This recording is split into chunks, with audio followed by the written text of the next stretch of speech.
Écoutez, il me revient la tâche de prononcer le mot de clôture.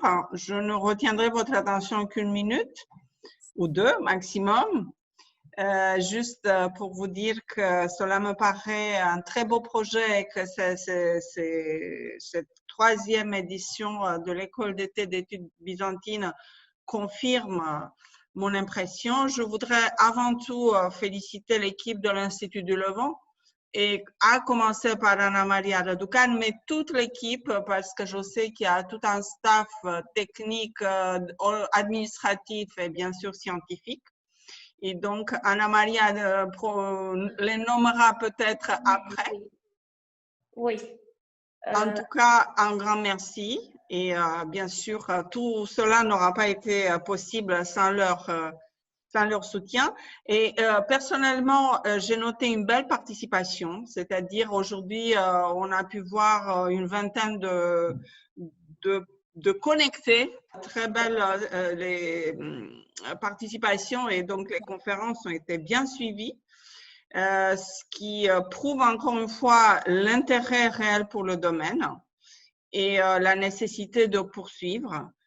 J'ai pu noter aussi que des collaborations étaient nouées. Bien sûr, il y a des collaborations déjà traditionnelles avec des universités, des spécialistes des études byzantines.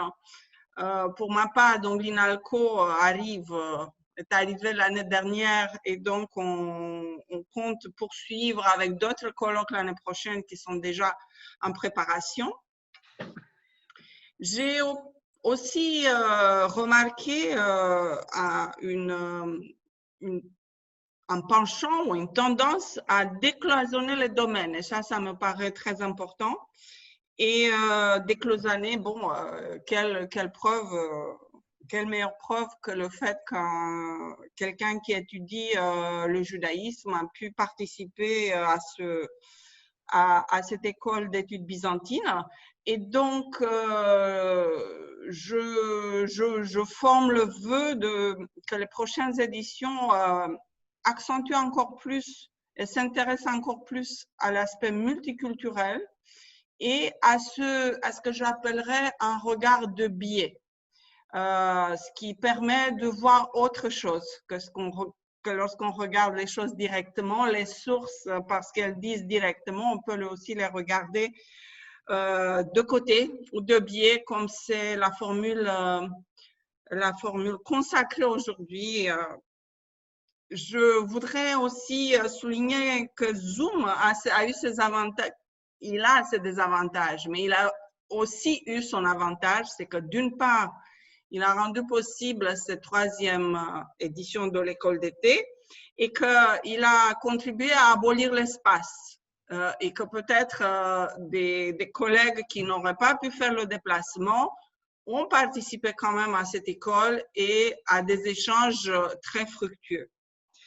Et voilà, donc je nous félicite de cette mise à profit d'un instrument qui est souvent décrié, et nous tous, on aimerait bien se retrouver physiquement et dans un espace réel et non pas virtuel.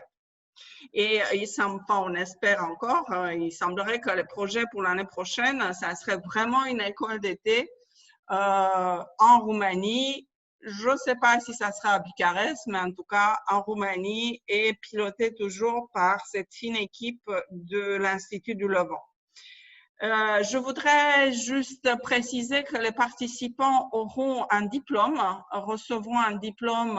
dans leur boîte mail, en guise de remerciement et d'attestation de leur participation. Et il me revient également l'honneur, le plaisir, la tâche d'annoncer le sujet pour l'année prochaine, qui sera sans doute accompagné dans les brefs délais d'un appel ou d'un call, comme on dit, call for. Et donc, ce sujet que je vais énoncer en anglais et en français, Learning Networks and Knowledge Transmission in the Byzantine and Post-Byzantine Era. Et donc, en français, Réseau savant et transmission du savoir aux époques byzantines et post-byzantines. Je remercie à tous et je remercie encore une fois l'Institut du Levant de m'avoir fait confiance pour cette école d'été.